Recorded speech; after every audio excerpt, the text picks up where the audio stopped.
Bueno, pues vamos a seguir. Hoy tengo el placer de presentaros a Concha Monge.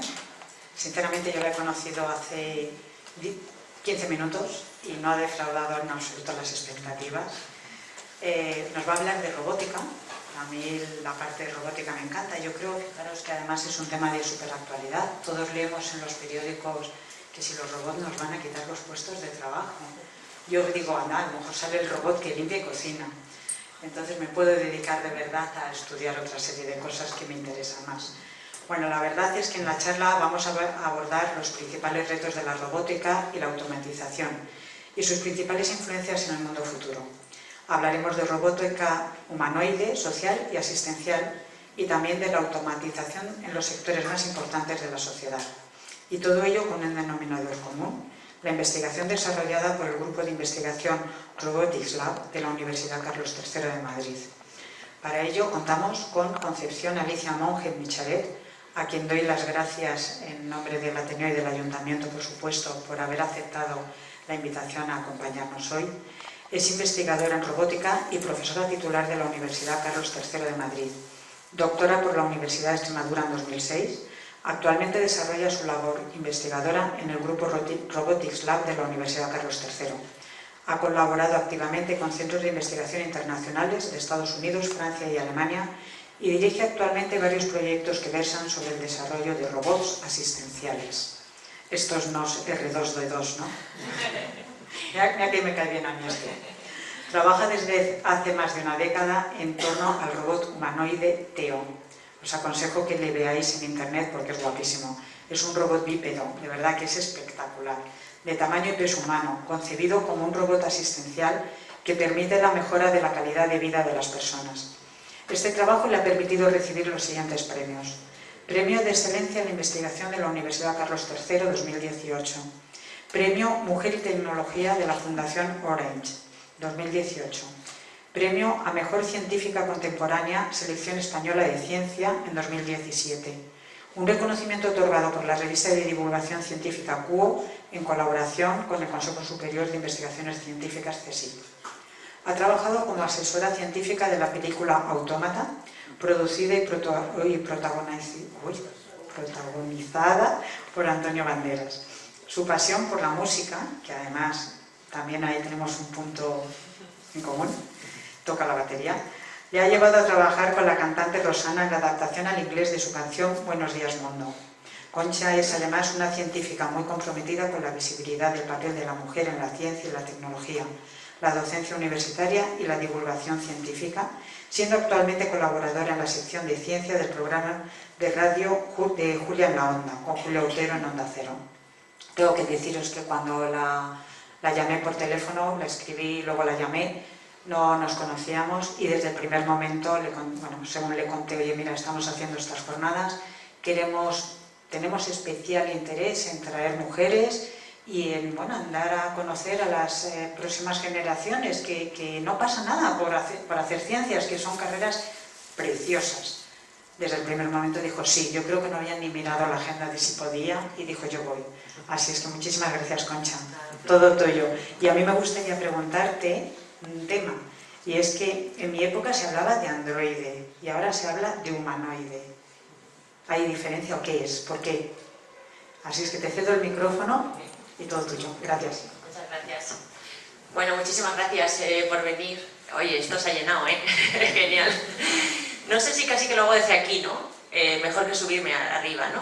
¿O preferís arriba me veis mejor? Bueno, ahora subiré en cualquier caso a hacer la presentación. Bueno, la pregunta que me haces, es verdad que hablamos como indistintamente a veces de androide y de humanoide, pero bueno, hay una pequeña diferencia, ¿no? Bueno, el humanoide es un robot con forma humana, antropomórfica, 2 brazos y 2 piernas, ¿no? Lo que pasa es que luego se utiliza la palabra androide, también de forma común, pero el androide se refiere más al humanoide masculino y la versión femenina sería ginoide, ¿vale? Entonces, bueno, que sepáis que los robots también tienen género. De esto hablaremos un poquito, ¿no? Porque es importante. Yo creo que son temas que, aunque a lo mejor nadie se lo haya planteado nunca, si el robot al que me dirijo es hombre o mujer, pues influye más de lo que pensamos en cómo nos identificamos con los robots, ¿eh? Entonces, bueno, luego comentaremos un poquito, ¿no? Entonces hablaremos de androides y de ginoides. Y luego están los geminoides, que los geminoides son los que se hacen a imagen y semejanza del creador, ¿no? Hay un investigador japonés que se llama Hiroshi Ishiguro, no sé si lo conocéis, sale mucho en la tele, y ha hecho un robot que es a imagen y semejanza suya, otro a imagen y semejanza de su mujer, y así sucesivamente, ¿no? Entonces, cuando tienen ese físico como gemelo a la persona que lo crea, se llaman geminoides. Bueno, pues esto es un poco el... Antes de empezar, sí que me gustaría también hacer un poco una defensa de las matemáticas. Yo me dedico a la robótica, pero claro, la robótica a lo mejor desde fuera se ve como una cosa muy práctica, que lo es, ¿no? Y tiene un cuerpo muy claro, ¿no? Es muy tangible, ¿no? Pero todo lo que hay detrás, desde luego, se basa en ecuaciones matemáticas que de alguna forma asientan las bases del modelo de lo que después gobierna, ¿verdad?, la dinámica de un robot. Un robot, cuando se mueve, atiende a unas ecuaciones que modelan ese comportamiento, ¿no? Entonces, las matemáticas para mí siempre han estado muy presentes en mi profesión.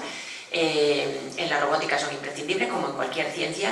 En concreto, yo me dediqué a la derivada fraccionaria. Esa cosa de la derivada, todos entiendo que por lo menos os suena o lo habéis oído alguna vez, que es eso de la derivada, ¿no?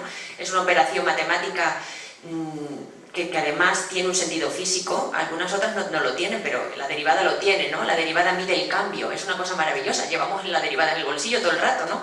Porque mide el cambio de nuestros pasos, el cambio de nuestro movimiento, ¿no? La derivada de la posición es la velocidad. Un coche avanza a 3 km por hora, por ejemplo, o a 20 km por hora, ¿no?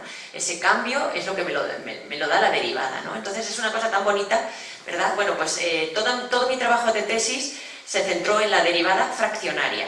Es decir, que en vez de derivar la primera derivada, la segunda, pues era la derivada de orden 1,33, una fracción, ¿no? Y esto trae otra serie de ventajas que, aunque no os las imaginéis ahora, aplicadas a la robótica consiguen cosas formidables, ¿no? Yo ahora me dedico a desarrollar extremidades blandas para robots y estamos, Teo, que luego lo presentaré, lo estamos intentando hacer blando. Esto significa que sus extremidades serán reemplazadas por materiales que son más blandos, que se doblan y que permiten, por ejemplo, acceder a espacios confinados, más angostos, situaciones de rescate donde haya que a lo mejor introducir al robot en un espacio pues, con escombros, etc. Y el hecho de que sean blandos, pues tienen todas estas facilidades, ¿no? Pues si para el control de esas extremidades utilizo esa derivada fraccionaria, consigo cosas fantásticas, ¿no? Bueno, pues es un poco que, aunque luego veis aquí la parte física, gráfica y práctica, todo lo que hay detrás está basado, entre otras cosas, en esas derivadas tan interesantes, ¿no? Bueno, voy a proceder a ponerla... Ah, vale, sí, pero la tengo que lanzar. Me parece que está por aquí.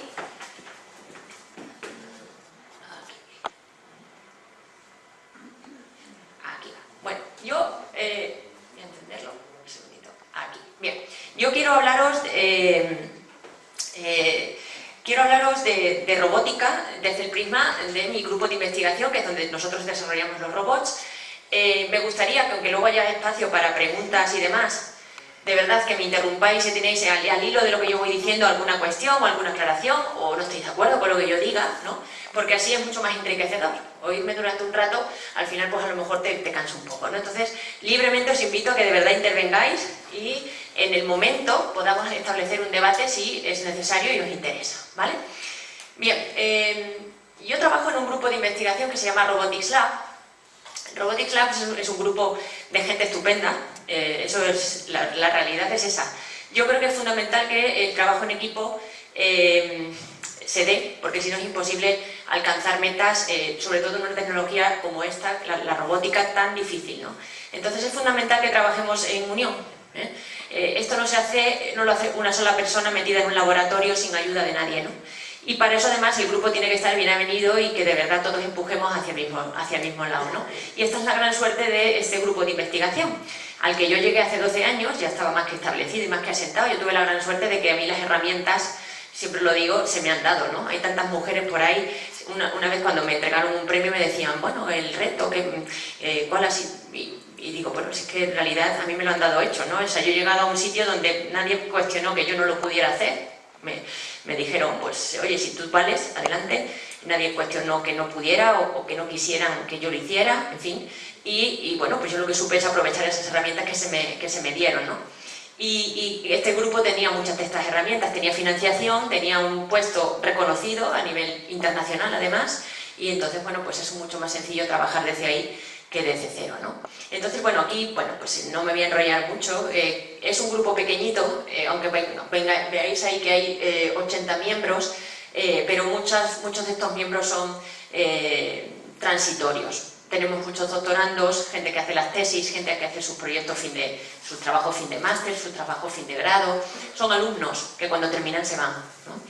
Pero bueno, es muy interesante también que desde una universidad haya un grupo de investigación que ofrezca estas plataformas tan sumamente punteras a la orden del día, ¿vale? Y que un alumno que está estudiando pueda acceder a ellas y formarse en ellas, porque esto seguro es un valor añadido que va a tener en su currículum, ¿no? Como ya nos pasa, ¿no? Muchos de ellos además han formado sus spin-offs. Aquí aparece, tenemos varias spin-offs montadas, bueno, aparece en la siguiente transparencia, y con gente que le está yendo muy bien y que está vendiendo y patentando sus productos, su tecnología, que previamente había desarrollado dentro del grupo de investigación, ¿vale? Todo lo que voy a decir yo aquí, por supuesto, hay una cierta endogamia, ¿verdad? Porque yo voy a hablar de las plataformas que nosotros desarrollamos, ¿no? Pero quiero también que sepáis que estamos presentes incluso dentro de órganos directivos, es decir, con un poder de voto y de decisión, en muchos ámbitos o entidades que hoy por hoy deciden el avance de la robótica en el mundo, ¿vale? Tenemos presencia a nivel internacional, a nivel europeo, a nivel nacional, a nivel regional. Estamos en todas esas entidades, ahí veis algunas. Por ejemplo, EU-Robotics, que ahora mismo es una entidad que a nivel europeo es la que decide por dónde van las convocatorias de proyectos europeos. Esto es fundamental. Si no hay dinero, no podemos hacer nada, ¿no? Y en Europa hay una partida de dinero dedicada a la investigación y hay que decidir a qué se dedica ese dinero. Entonces, estar presente ahí, ¿verdad?, nos hace desde España tener una posición de equilibrio, o sea, de privilegio, y decir, oye, que yo quiero que se hable de esto, o que demos dinero o prioridad a este aspecto, ¿no? En concreto en temas de robótica, ¿no? Entonces esto nos hace estar muy presentes y además de decidir, somos capaces de decidir y de intervenir en esto, ¿no? Y gracias a esto, pues hay una partida importante de dinero dedicada a proyectos de robótica y para mi agrado, debo decir que mucho en la línea de salud. Ahora mismo desde Europa se apoya muchísimo a los proyectos que versan sobre salud, robótica y salud, ¿vale? Que creo que esto pues, es la principal, digamos, aplicación de la robótica porque por lo menos revierte directamente en el bienestar del ser humano, ¿no? Bueno, pues no me voy a enrollar mucho más con esto. Hemos organizado dos grandes conferencias en robótica, una fue Humanoids en el 2014 y acabamos de terminar ahora otra que se llama AIROS. Es una conferencia internacional la más grande que hay de robótica a nivel mundial. Conseguir esta candidatura fue como competir en las Olimpiadas, literalmente. Hay que competir, hay que presentar la candidatura, se presentan otros países y demás. Y bueno, pues que te concedan el hospedaje, ¿verdad?, de este congreso es un aval tremendo, es un respaldo tremendo de la comunidad internacional. La mayoría de los que participan en ese comité pues son asiáticos, que tienen mucho que decir en esto de la robótica y conocen mucho la robótica. Y aparte, bueno, también es un respaldarazo a la ciudad de Madrid como ciudad tecnológica muy avanzada y en la que todos, ¿verdad?, nos sentimos muy bien acogidos y además estamos rodeados de sistemas, por ejemplo, el sistema de transporte, ¿no?, maravillosos, ¿no? O sea que, bueno, es una ciudad que realmente es muy avanzada. Estas son las redes de las que os he hablado antes y no solamente en este tipo de redes, también hay otra que se llama la Liga de la Robótica Europea, ¿no? Donde trabajamos o participamos en competiciones. Aquí preparamos a nuestros robots y los preparamos para retos. Esto es importante, puede parecer una tontería, pero ocurre que muchas veces las plataformas no sirven para nada. Desarrollas un robot que solo te funciona en tus 2 metros cuadrados de laboratorio. Entonces, cuando alguien te dice, no, es que yo quiero que lo adaptes para que trabaje en este espacio, que mira, es una cocina y que tiene que competir con otro robot, yo qué sé, pues abriendo un armario y cogiendo una taza del armario, ¿no? Entonces, esto te hace ver los retos desde otro punto de vista y ser más competitivo, ¿no?, cuando te enfrentas a otro equipo, ¿no? Entonces, trabajamos muy activamente en este tipo de competiciones a nivel europeo. Y esto es importante porque nos hace ser muy conscientes de cómo está el mercado, cómo está el sector, qué se hace por ahí y estar alineados, ¿no? Entonces, todo lo que os voy a contar de verdad está muy alineado con lo que sucede en Europa y además con lo que sucede a nivel internacional, ¿no? Bueno, aquí podéis ver un poquito nuestras plataformas. Nosotros trabajamos, hay una particularidad de nuestro grupo, y es que trabajamos haciendo plataformas desde cero. En el momento en que nos reunimos y decidimos vamos a hacer un robot, esto de vamos a hacer un robot lo hacemos de la siguiente forma. No tenemos nada, no hay un cuerpo robótico, vamos a diseñarlo desde cero. Vamos a diseñar sus partes, qué queremos que haga ese robot, con qué material lo vamos a fabricar, qué sensores necesita, qué actuadores para poderse mover, etc. Entonces, esto es muy interesante porque te hace conocer el producto desde cero e intervenir en todas las fases del desarrollo del producto, con lo cual pues tienes un conocimiento que no tiene, que es totalmente es muy valioso, digamos, ¿no? Frente a otras alternativas que me compro el robot que ya existe en el mercado, un robot que se mueva con ruedas, por ejemplo, y luego yo al robot ya le implemento una serie de habilidades e investigo sobre qué puedo hacer con este robot, ¿no?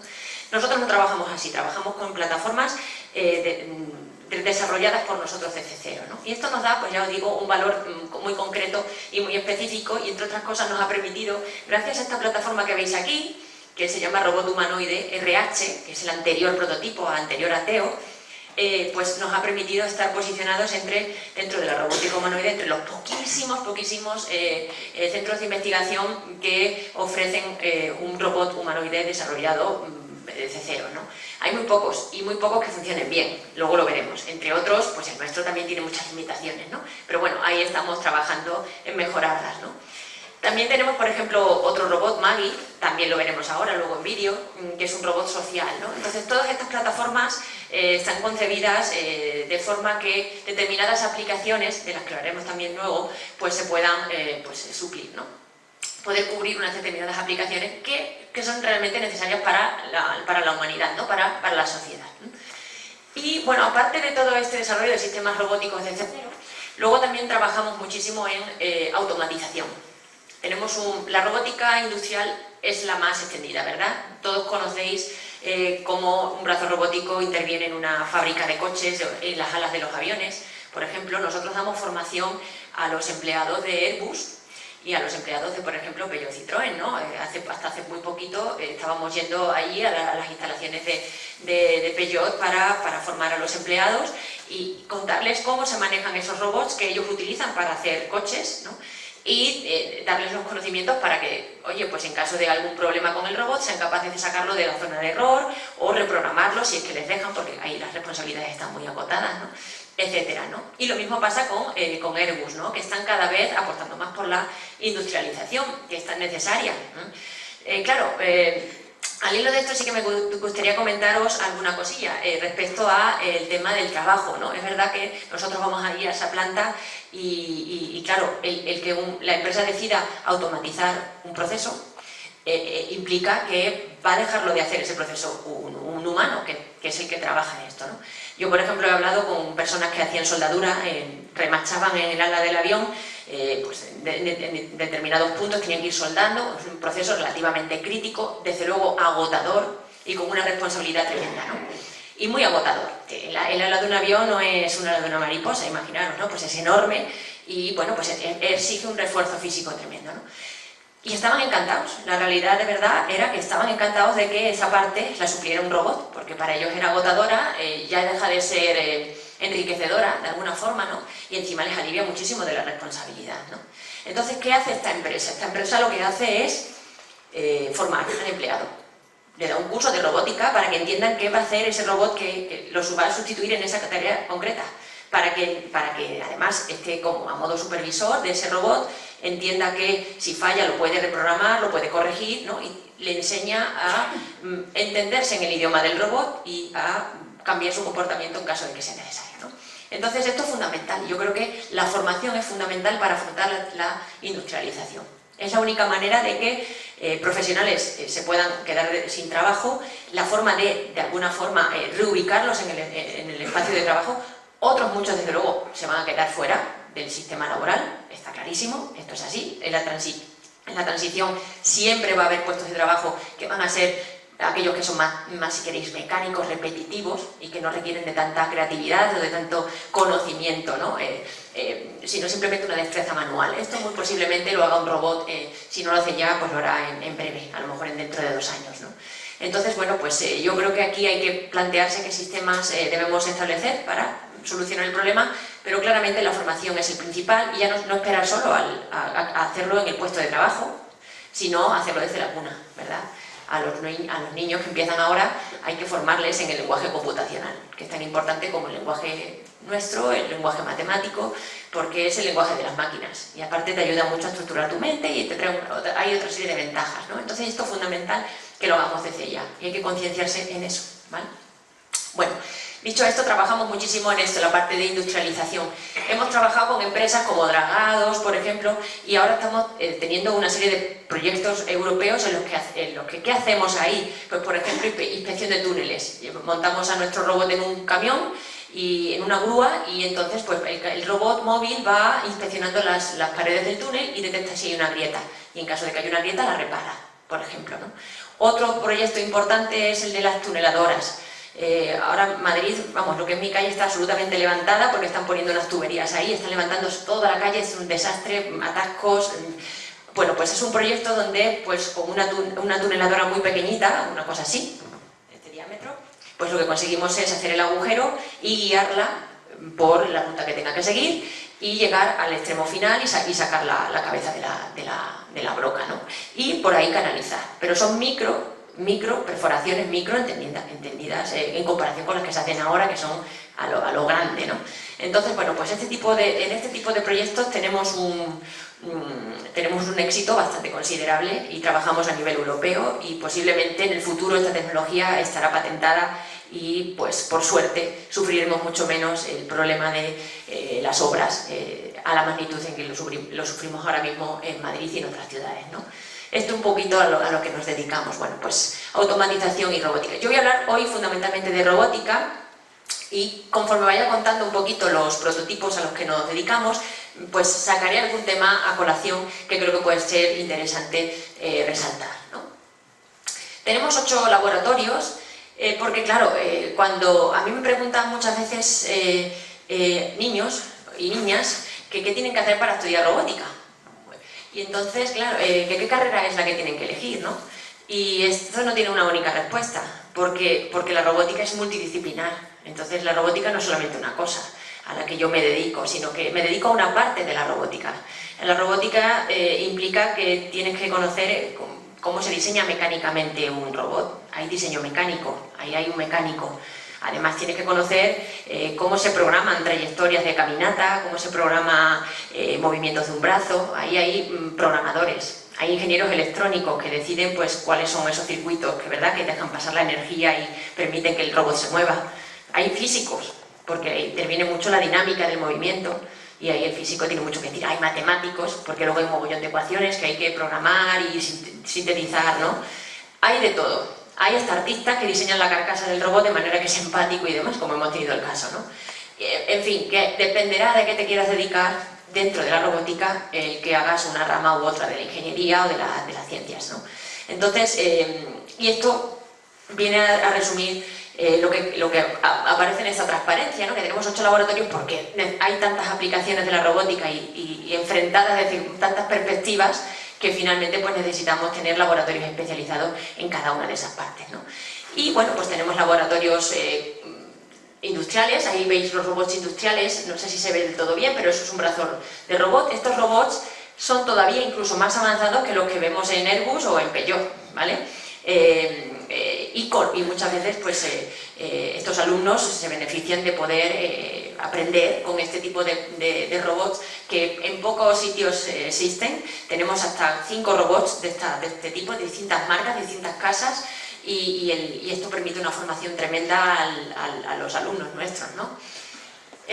Luego el laboratorio de robots sociales, de los que hablaremos después, robótica móvil. Tenemos robots móviles que salen por los pasillos y son capaces de hacer un mapa de la zona donde se van a mover, evitar obstáculos, hacer manipulación, ¿vale? Bueno, pues tenemos un laboratorio también de esto. Otro de visión, donde la visión también pues, se desarrolla e interviene muchísimo luego en las aplicaciones de la robótica. La robótica asistencial, veis aquí una cocina, esta es una cocina adaptada que tenemos en el parque científico, está pensada para que una persona en silla de ruedas pueda acceder a la encimera y a los muebles, ¿no? Y gracias al ayuda de un robot, del que hablaremos después, pues pueda coger una taza, beber, etcétera, ¿no?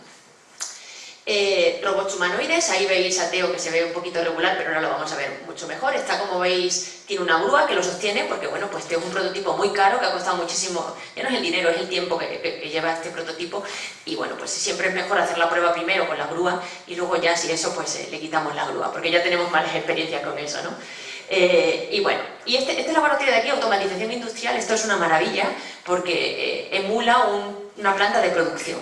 Entonces un alumno viene aquí, se sienta, se le asigna un puesto de trabajo de los muchos que hay en el sistema y trabaja con un automata programable, que es una maquinita que permite pues controlar todo lo que está pasando en el proceso productivo, ¿no? Y es un sistema tan sumamente avanzado que cuando se da el salto de la universidad a la empresa, pues el alumno conoce perfectamente la tecnología a la que se enfrenta, ¿no? Y bueno, pues es una maravilla, o sea, de verdad, yo no estudié en esta universidad, pero tengo que deciros que cuando llegué a ella me quedé sumamente perpleja de ver qué plataformas tenían. Esto cuesta un dineral, pero ya no es el dinero que cuesta, es la formación que exige al profesorado. No es lo mismo dar una clase de teoría siempre la misma, que un día cambia una cosa y la comentas, a formarte en la tecnología y además estar al día en la tecnología. Porque luego el autómata ya no te vale, ahora hay otro y tienes que aprender sobre ese otro, cambiar el lenguaje de programación, en fin, requiere muchísimo esfuerzo por parte del profesorado y por parte de los ingenieros que estamos ahí, ¿no? Y esto pues se hace y es un valor incalculable, ¿vale? Bueno, voy a empezar hablando de la robótica humanoide.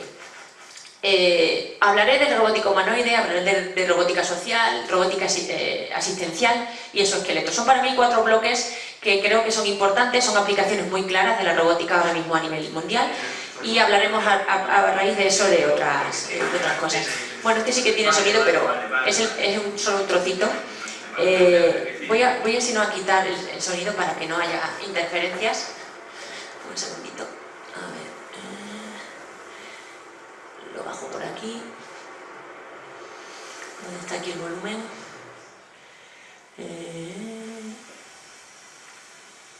Bueno, pues no encuentro el volumen. Bueno, no encuentro aquí el volumen de este aparato. Bueno, no importa, creo que es ese ratito, solo lo que pasa es que está en bucle. Bueno, Teo es un robot humanoide que tiene...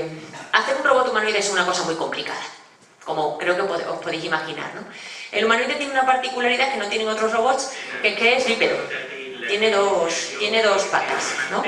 Entonces, ¿alguien por favor podría intentar bajar el volumen para que no intervenga todo el tiempo?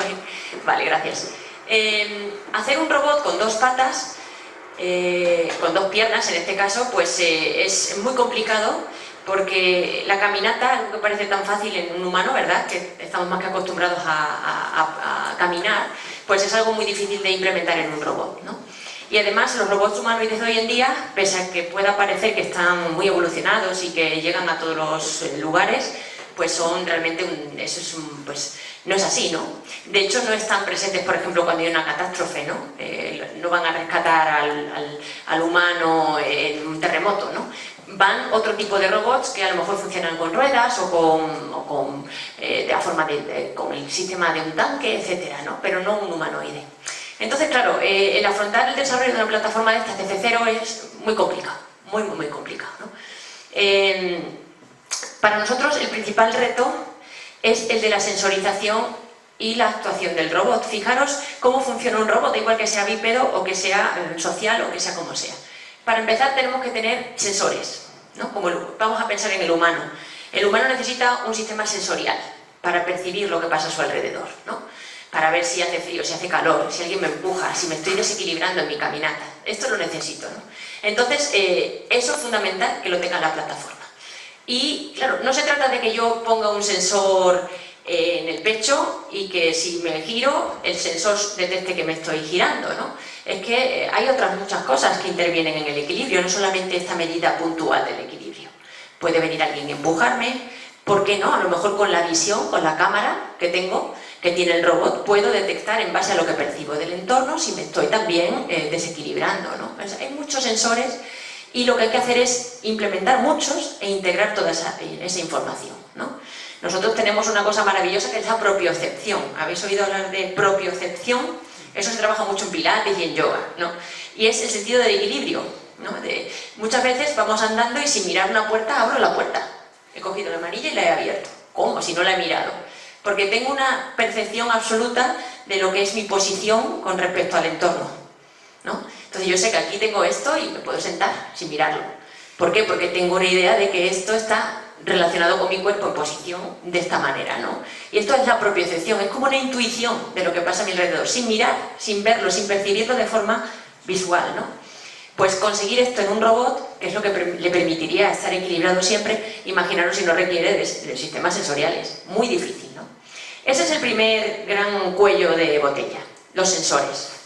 Ni os cuento ya si el robot encima tiene que ser seguro, ¿no? Seguro que no atente contra mí, que si me va a golpear el robot se pare.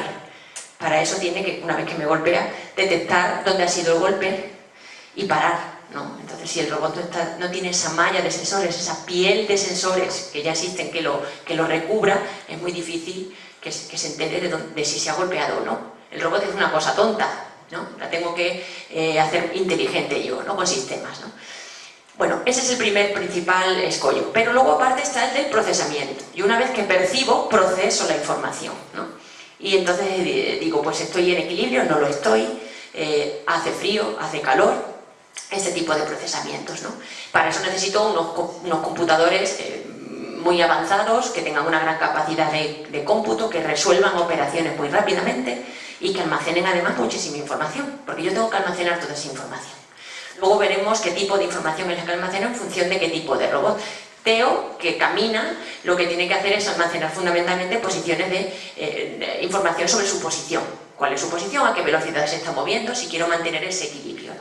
Pero luego, por ejemplo, hay otros robots como Maggie, que es un robot social, donde la información que almacena es qué interacción ha tenido con el usuario. Si ha sido entretenida, si no, si se ha agotado cuando está interviniendo con el usuario. Luego hablaremos de esto, es otro tipo de información, pero en cualquier caso, información que hay que almacenar. Por tanto, esta es la segunda parte en la cadena. Sensorización, que es la que nos permite la percepción. Después, capacidad de procesamiento, razonamiento. Ese es el razonamiento, la inteligencia artificial de la que se habla tanto. Con estos datos que yo tengo, ¿qué hago? ¿No? ¿Cómo los proceso? ¿De qué forma más eficiente? ¿De qué forma más inteligente? ¿No? Y por último, la actuación. En base a mi razonamiento, actúo. ¿Qué significa la actuación? Pues dependerá del robot. Si estoy hablando de caminata, pues caminaré. Si me estoy desequilibrando, pues a lo mejor tengo que echar antes el pie izquierdo que el derecho y esta es mi actuación, ¿no? Entonces el sistema de actuación del robot también tiene que estar desarrollado y ser muy importante, ¿no? Muy robusto. Porque claro, si yo soy capaz de percibir muy rápido un desequilibrio, pero mi actuación es lenta, pues me caigo. Entonces necesito un sistema de actuación rápido, que me permita actuar rápido. Esto no siempre es fácil, porque los motores tienen una limitación. Generalmente son motores y pues que me permiten controlar la rodilla a una velocidad u otra. O los tobillos. Generalmente en el equilibrio de un robot, la articulación más crítica, como pasa con los humanos, es el tobillo, ¿vale?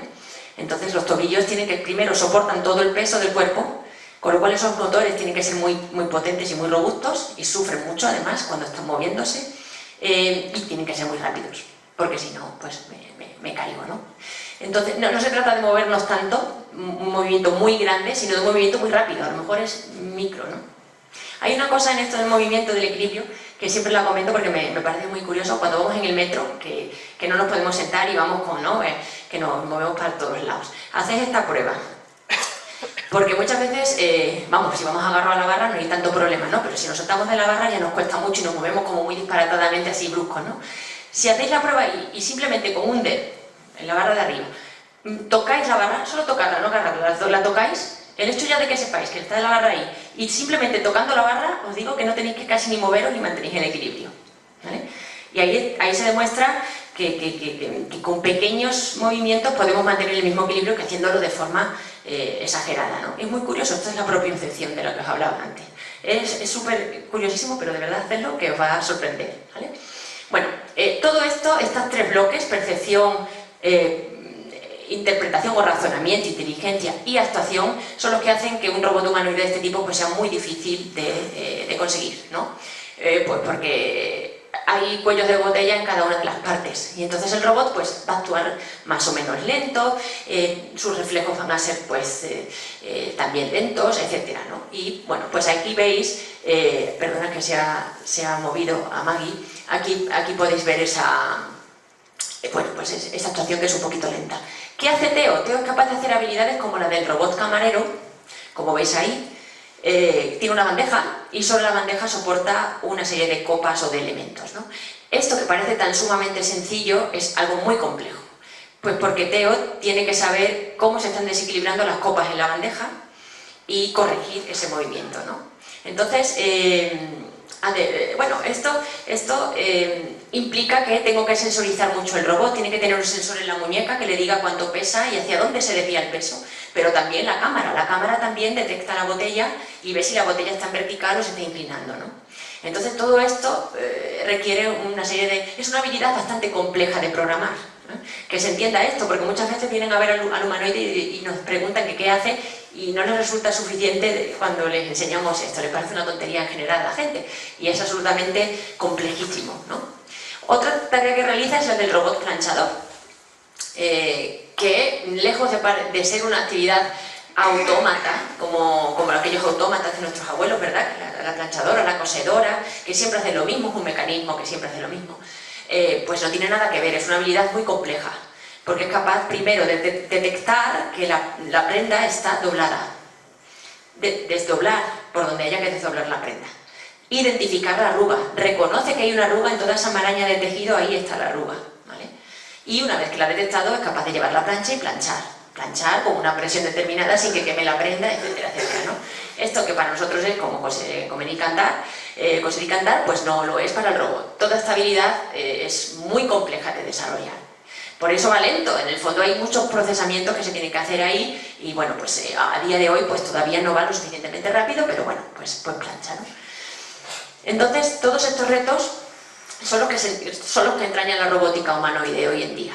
En general, los prototipos humanoides son los menos evolucionados ahora mismo a nivel internacional, aunque hay empresas, luego lo veremos, que hacen unos humanoides brutales y espectaculares, pero tenemos este gran inconveniente, sobre todo porque incorporamos la locomoción bípeda y esto entraña desequilibrios, mucha problemática. Ya subir las escaleras para un robot es muy complicado, ¿no? Nos empeñamos en tener el robot compañero en casa que nos ayuda y que sea humanoide, porque se nos antoja que sea nuestra imagen y semejanza, que es lo que el humano siempre quiere, hacer réplicas desde sí mismo, en este egocentrismo, ¿verdad?, en el que nos movemos, y antropomorfismo en el que nos movemos.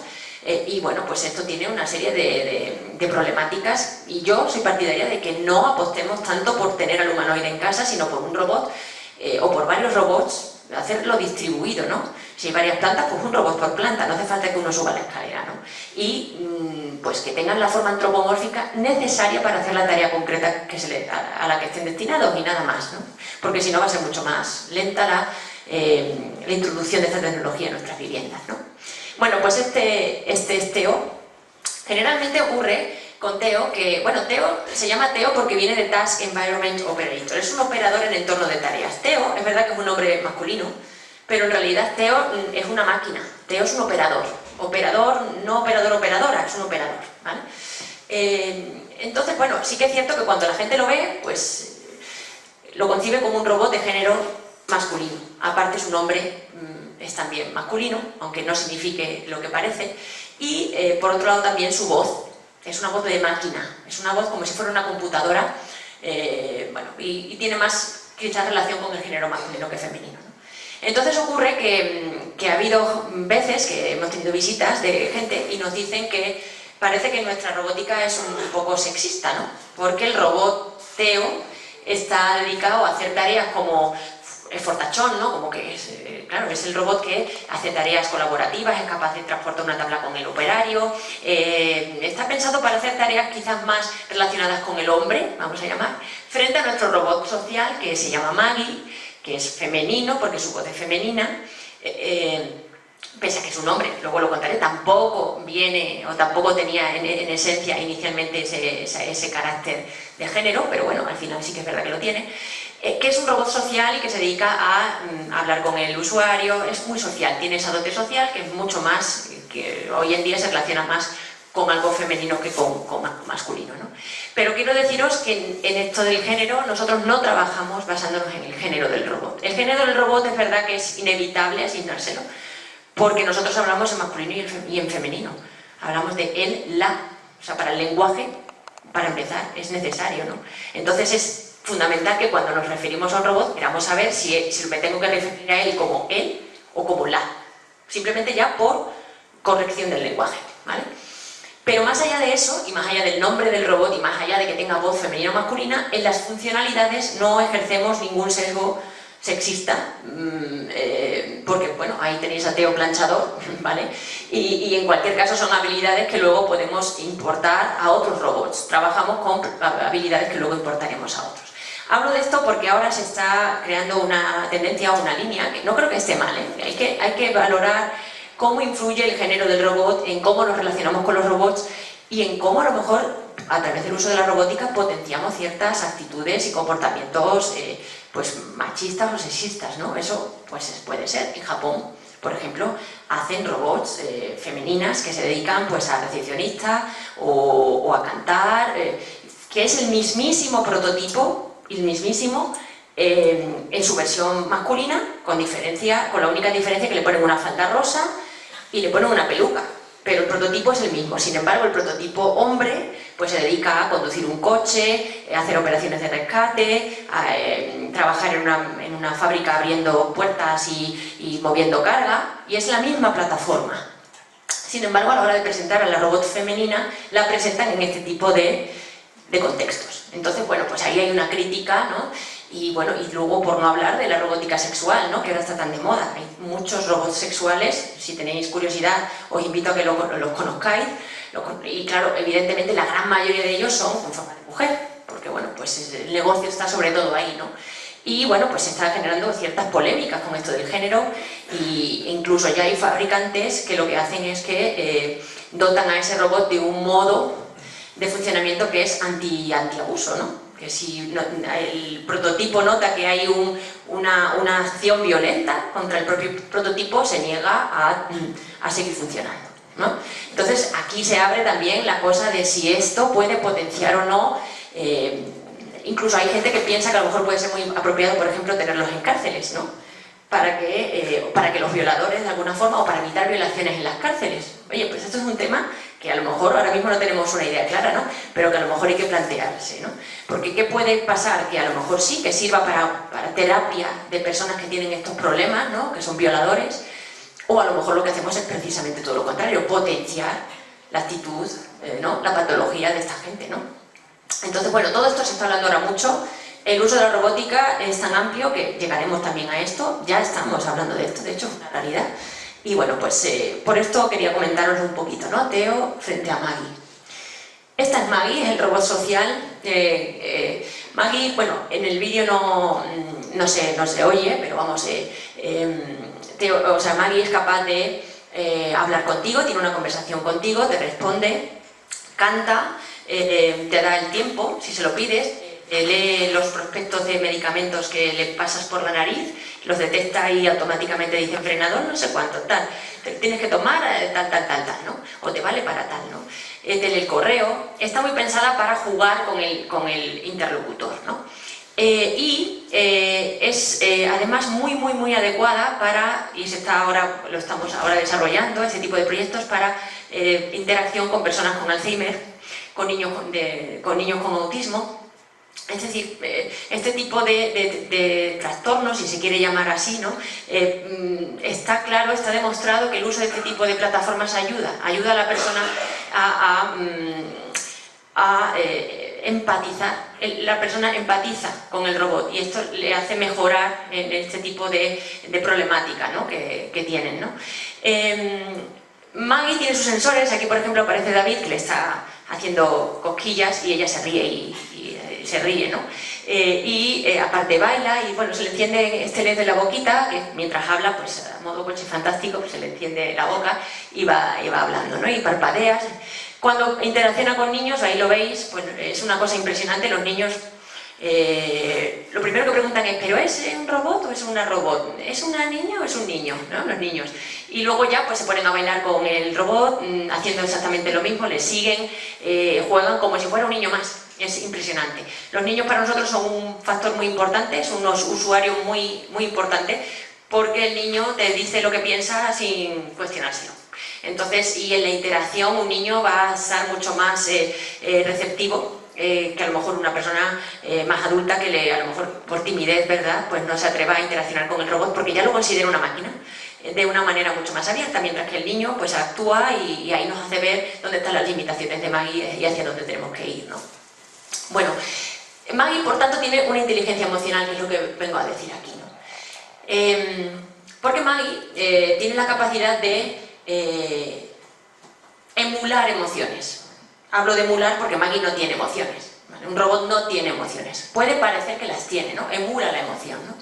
Entonces esto es una cosa muy interesante, porque es verdad que en la inteligencia, cuando hablamos de inteligencia artificial, hay una línea de autores que deciden separar la inteligencia emocional de la inteligencia artificial, y esto es un error, porque la emoción interviene en nuestra inteligencia, ¿no? Hay gente que, yo hace poco en una reunión con amigos, había gente que decía, pero qué tonterías, ¿y para qué quiero emociones en un robot? Bueno, pues es que si no tiene emociones, no te puedes comunicar con el robot. Tú necesitas empatizar para generar comunicación. Si tú te comunicas con alguien y la única cosa que te dice es sí, no, ya te digo que el próximo día ya no te paras a hablar con esa persona. No potencias la comunicación. Necesitas una cierta empatía, porque si no, simplemente la comunicación se corta, y si no hay comunicación no puede haber una inteligencia detrás, ¿no? No se puede desarrollar una inteligencia social, ¿no? Entonces, es por tanto muy importante que cuando Maggie se acerca a alguien, hable desde la emoción, su tono de voz se adapte.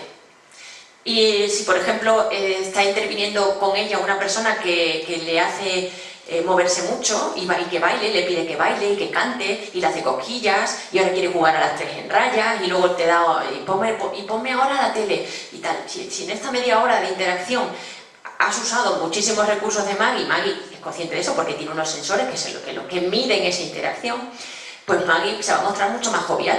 Y su tono de voz va a cambiar y te va a recibir o te va a hablar pues de una forma mucho más dinámica, más divertida, ¿no? Mientras que si no interaccionas con ella, en este rato que estás delante de sus ojos, pues ¿qué va a pasar? Que cuando lleve un rato interaccionando va a bostezar. De hecho bosteza, ¿no? Y hace y incluso me aburro, ¿no? ¿Y por qué? Porque está activa esperando a recibir, pero el operario no interacciona. Y claro, pues ¿qué te transmite? Pues te transmite aburrimiento, ¿no? De alguna forma emula esa emoción, ¿no? Esto es muy importante que todos sepamos que el robot no tiene emociones, porque, bueno, pues esto se habla muchísimo, ¿no? Lo que pasa es que conseguimos emular esa emoción gracias a una serie de medidores internos que tiene el robot, ¿no? Por ejemplo, os voy a contar un caso muy concreto. Imaginaros que yo interacciono con Maggie y que la media de tiempo de interacción que yo tengo con este robot es como de media hora. Cada vez que Maggie me ve, yo más o menos me enrollo una media hora, ¿no? Y además en esa media hora, pues ocurre que le digo que le hago cosquillas, le digo que juguemos a un juego, le pido que baile y demás. Todo, cada vez que el robot se le dice que haga una cosa, el robot entra en ese modo de funcionamiento y memoriza, guarda las variables de ese modo de funcionamiento. Sabe qué cantidad de batería ha consumido, ¿vale? Como la del móvil, y sabe si para entretenerme a mí ha tenido que usar los brazos, la base móvil, la cabeza, o solamente a lo mejor, o nada de eso, ¿no? Y es capaz de medir toda la energía que ha consumido. Esto es una cosa como lo hace el móvil, así de sencilla. Entonces, después de una y otra interacción, hace una media, un promedio. Concha me requiere, cada vez que hablo con ella, un 50% de mi batería, ¿vale? Esto es una cosa muy sencilla que con una ecuación matemática se consigue, ¿vale? Y ahora resulta que al día siguiente me ve Maggie y ya dice, me reconoce, porque es capaz de reconocer tu cara y decir, bueno, aquí está Concha. Bueno, ¿a qué me tengo yo que preparar? Pues me tengo que preparar a esta cantidad de cosas, ¿no? El 50% de mi batería se me va a consumir. ¿Qué batería tengo ahora mismo? Un 5%. Pues a Concha hoy no la puedo atender, porque a los 2 minutos me voy a quedar sin batería. Entonces, ¿qué se hace ante esto? Pues se programa Maggie para que, si mi batería es menor que la que necesito, le digo al usuario, perdóname, estoy cansada, hablamos en otro momento. Y además, si esto se lo dice con una entonación adecuada y realmente que muestre cansancio y con educación, que esto se programa, es una frase que se programa con un sintetizador de voz adecuado y tal, pues tú te lo crees. Y dices, pues, y además Maggie se va y se enchufa sola en la pared y se carga. Y cierra los párpados y ya está, ¿no? Y esto lo hace el robot, ¿no? Y claro, pues tú dices, es inteligente, tiene emoción, pero no tiene ninguna emoción. Emula esa emoción y tú te lo crees, ¿no? Realmente lo que hace es que provoca tu emoción, pero nada más, ¿no? Hay una película, no sé si la habéis visto, Ex Machina. No sé si la habéis visto. Bueno, es que entonces quizás voy a hacer un poco de spoiler, ¿no? Pero es muy curioso como este robot, que es una inteligencia artificial brutal, y contratan a una persona para que sea capaz en su interacción de determinar si es humano o es humana en este caso, o es robot. Es impresionante el uso de las emociones que hace el robot. Y cómo para conseguir su propósito gesticula y pone se muestra hasta sensual, ¿no? Y convence al otro de que tal, de que cual, ¿no? Y en el momento que ha conseguido su objetivo, automáticamente su rostro hace porque no necesita más. Bueno, ya está programada para enganchar y una vez que no lo necesite, pues vuelve a su, ¿no? Y ahí en esa idea, ¿no? Resume muy bien el tema, ¿no? Entonces no hay emoción detrás, hay una emulación de la emoción. Y esta es Maggie, ¿no? Nuestra robot. Bueno, luego trabajamos con robots asistenciales. Vale. Voy a ir un poquito más rápido. Los robots asistenciales trabajamos en dos vertientes. Esto es un robot, bueno, ahí veis una película que se llama Tiempos Modernos, donde Charles Chaplin, pues bueno, se somete a este experimento donde hay un brazo que le da de comer. Bueno, pues un desastre, ¿no? Y aquí dicen, el ingeniero le dice a los del comité, perdón, que yo lo puedo arreglar, y dice, no es bueno, no es práctico, ¿no? Pues que hacer un robot práctico es muy complicado, ¿no? Entonces nosotros hemos trabajado en este prototipo que vemos aquí, que se llama Sibot, que es un brazo reversible. Este brazo es una cosa muy curiosa, ¿no? Tiene un montón de funcionalidades. Es capaz de, como veis es reversible, tiene un extremo al que le ponemos esta cucharita y el otro extremo se ancla a la mesa, ¿no? Y entonces, esta es una persona tetrapléjica del Hospital de Parapléjicos de Toledo.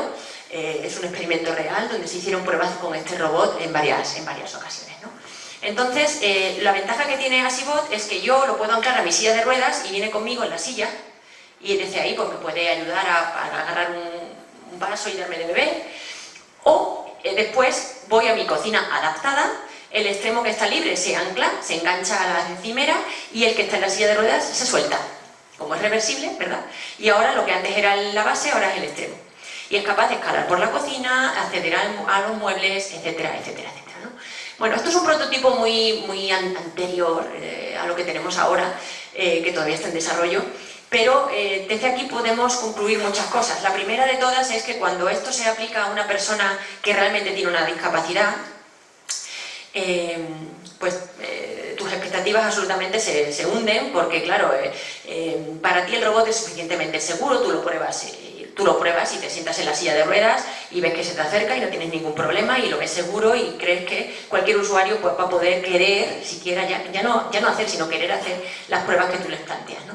Pero eso cuando llegas al hospital y se lo muestras a una persona que no puede mover más que la cabeza, la cosa es totalmente contraria, ¿no? Porque evidentemente esta persona se siente muy insegura cuando tiene un robot de estas características que se le acerca a la cara.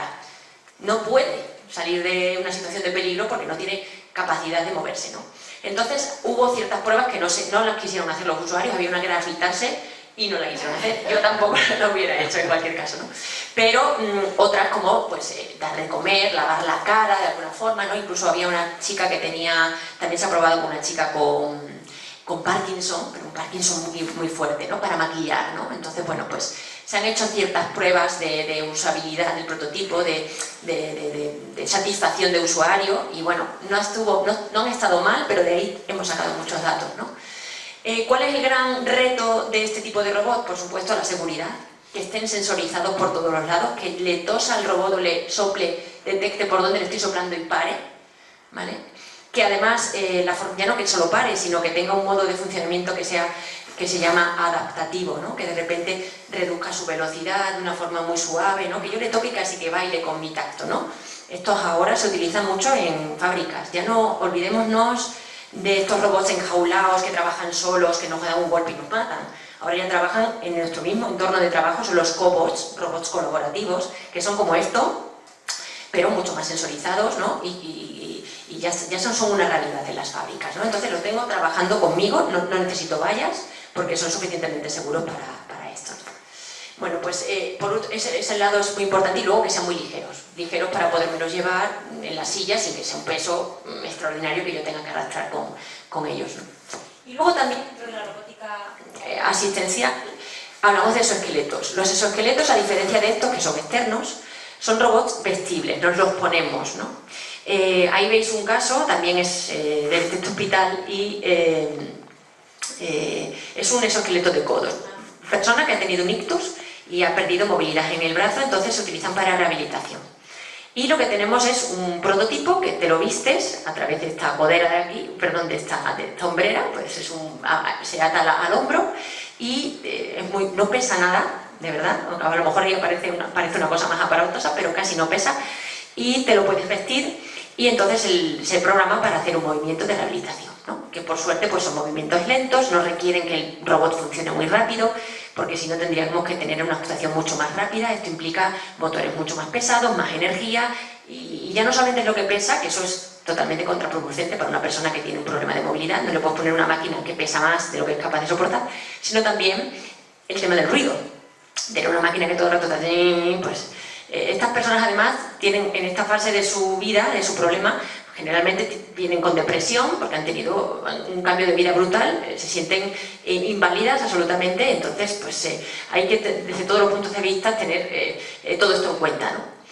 Esto es una tecnología, la quiero comentar porque es muy curiosa. En lugar de utilizar un motorcito, que es lo básico, ¿verdad?, en robótica, un motor aquí que lo que hace es que gira, un motor en tu codo que gira y te permite este movimiento, ¿no? Esto los hay así con motores.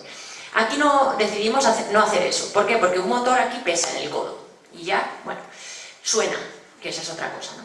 Entonces lo que decidimos es usar una tecnología que es muy interesante, que se llama SMA, son aleaciones con memoria de forma. Es un hilo súper fino, muy fino, como si fuera un hilo de pescar, ¿vale? Y lo que hacemos esto se llaman aleaciones con memoria de forma porque a la temperatura ambiente tienen una longitud. Ahora mismo aquí, si lo desplegáramos, es un hilo que lo despliegas y tiene una longitud. Pero cuando se calienta, se retrae aproximadamente, creo que es un 4%. Y cuando se enfrían, vuelven a su longitud. Entonces, si yo estos hilos los arrollo a través de unos mecanismos, ¿no?, de unas poleas, etcétera, etcétera, y los caliento, pues lo que van a hacer es este movimiento de aquí. O incluso, si los utilizo para las falanges aquí de las manos, ¿no?, pues también me van a permitir abrir y cerrar las manos, ¿no? Es un poco la idea, ¿no? Claro, ¿cómo los caliento? Son aleaciones, están hechos de aleaciones. Pero es como si fuera un hilo. Es un hilo como de pescar, un poquito así como una cuerda de guitarra, pero muchísimo más fino. Es como un metal, es algo como, tiene esencia metálica, ¿no?, cuando lo agarras, ¿no? Entonces, claro, dime. ¿Esto se vende y se comercializa? Sí, baratísimo. Nosotros lo compramos, yo qué sé, no te sé decir, pero muy económico, ¿vale? ¿Dónde se vende? Ah, bueno, pues son empresas especializadas en estos materiales.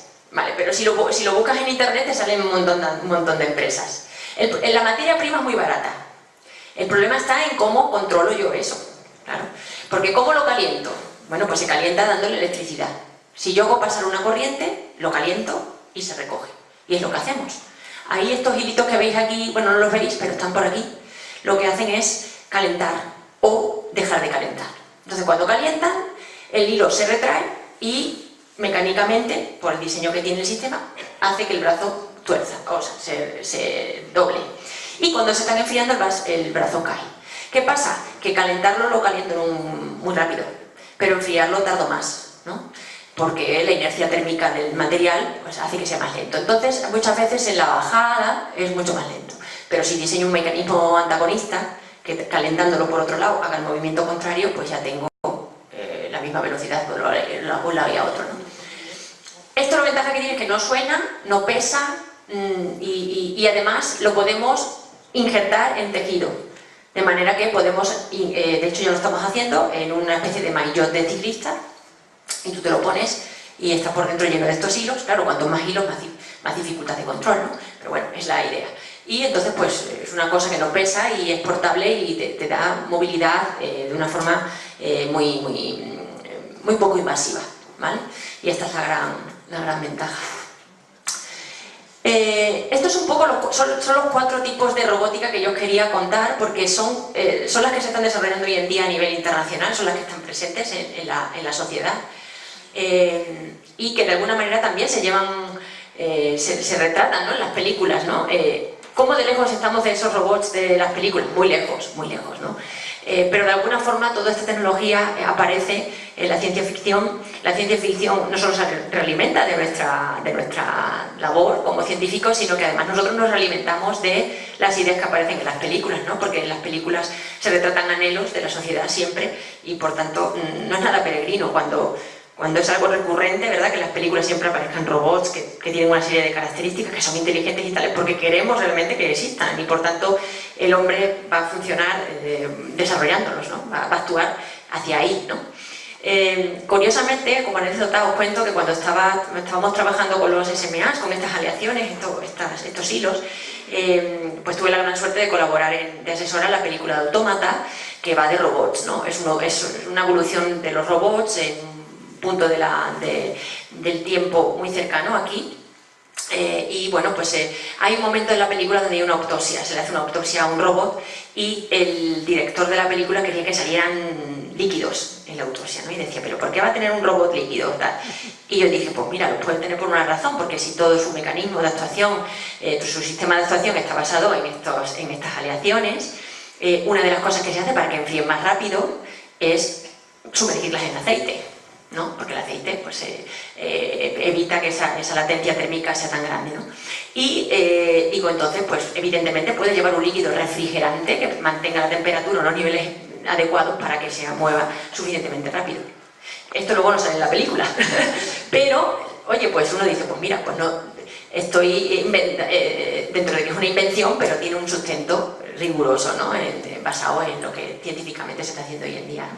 Bueno, pues quiero deciros que también desde la ciencia ficción se pone muchísimo interés y cada vez más en que las cosas se hagan desde un punto de vista riguroso y luego, bueno, pues no siempre, ¿verdad?, todas las películas tienen que ser así, hay otras que ni tienen por qué ni persiguen ser rigurosas, simplemente pues usan la invención y nada más, ¿no? Voy a terminar, estos son proyectos europeos que no creo que ahora ya proceda a insistir, ¿no? Pero era un poco para que vierais por dónde nos movemos. Fijaros, esto, ya que ha generado un poco de interés, es lo mismo que hemos visto en el codo con esa mujer, es un guante. Esto es un guante que lleva la misma tecnología. ¿Para qué se utiliza? Para los astronautas. ¿Qué pasa cuando estamos en el espacio? La microgravedad que hay pues hace que nuestro cuerpo funcione de una forma mucho más lenta, ¿no? A lo mejor yo quiero, imaginaros el astronauta que encima va vestido con un traje bastante incómodo y que quiere con sus manos, que tienen esos guantes, pues quieren apretar una tuerca, mínimamente, ¿no? Imagínate, o abrir mover una manivela, o lo que sea. Cuesta mucho, ¿no?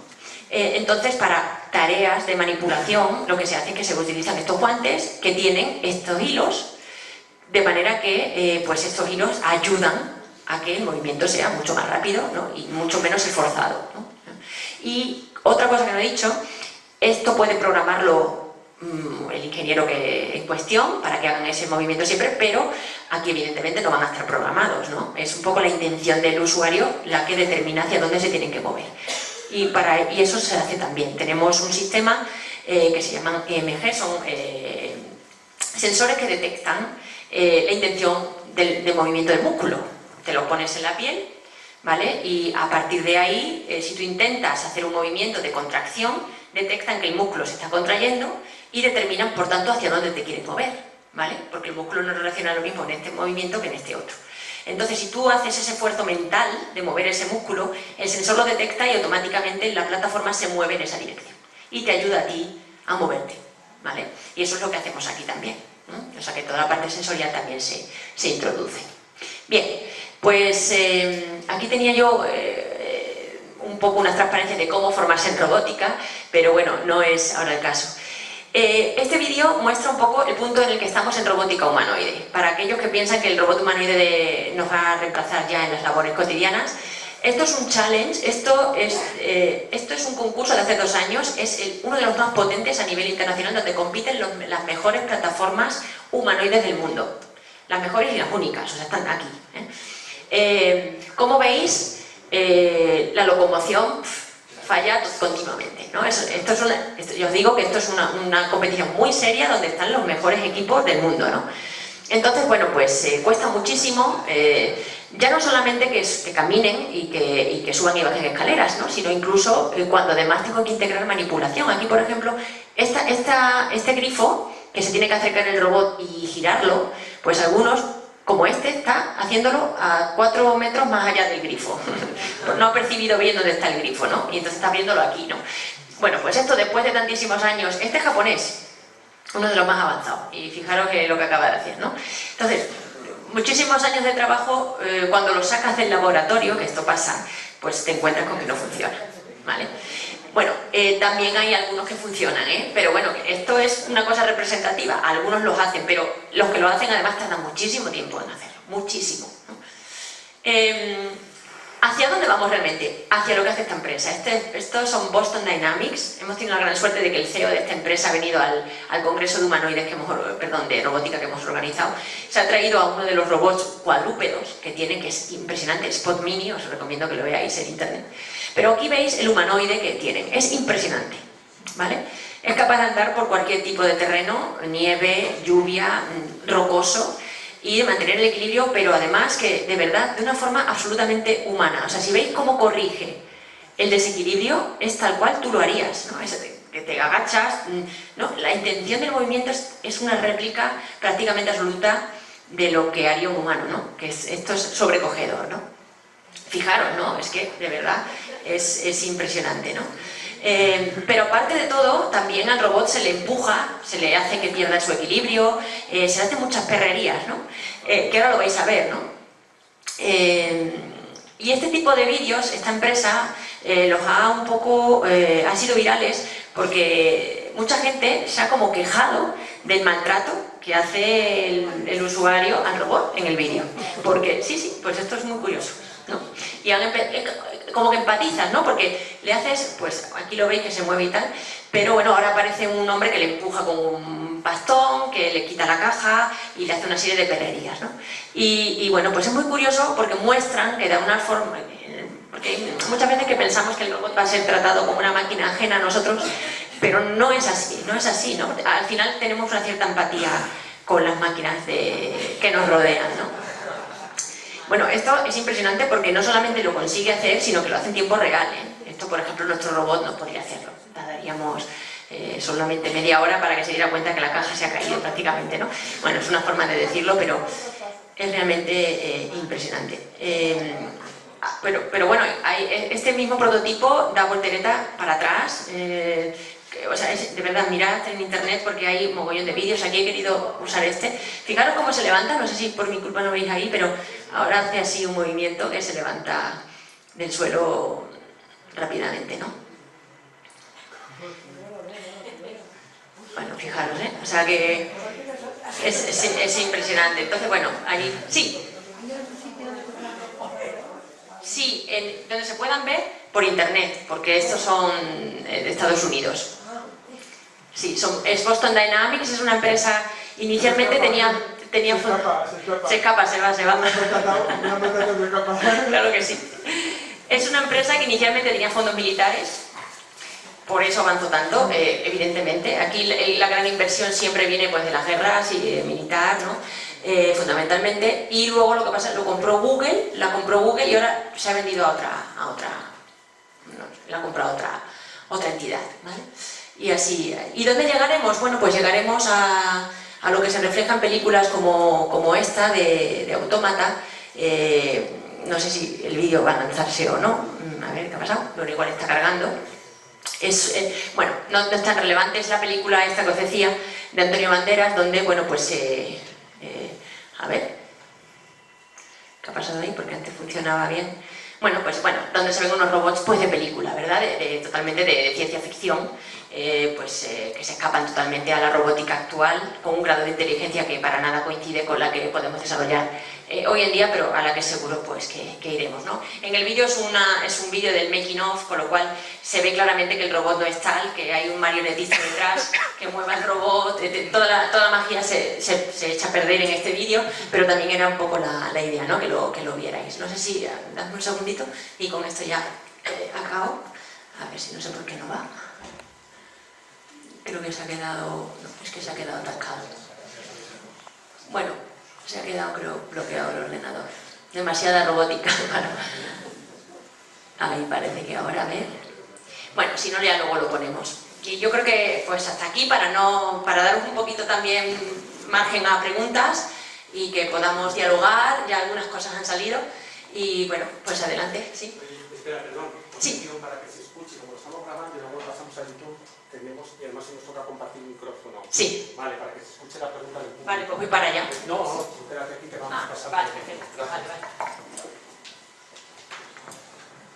Oye, has mencionado un tema de pasada que está originando constantemente un gran debate, que es el tema, sobre todo en la industria, de la repercusión que va a tener en el empleo. Entonces, pues se está hablando de que dentro de poco, pues el 50%, el 70% de los trabajos ahora que son de baja cualificación van a desaparecer y que ahí va a haber un gran problema social, hasta el punto de que se está hablando de hacer pagar impuestos a los robots y cosas de estas. Desde el lado de la gente que trabajáis en el tema de robótica, decir, bueno, lo que va a haber es una transformación. Es decir, lo que va a haber es que empleos que ahora no existen van a ser mucho más cualificados, para lo cual se requerirá formación, pero no va a desaparecer el empleo. ¿Cuál es la visión que tenéis vosotros de este tema, que es un tema socialmente y éticamente muy serio?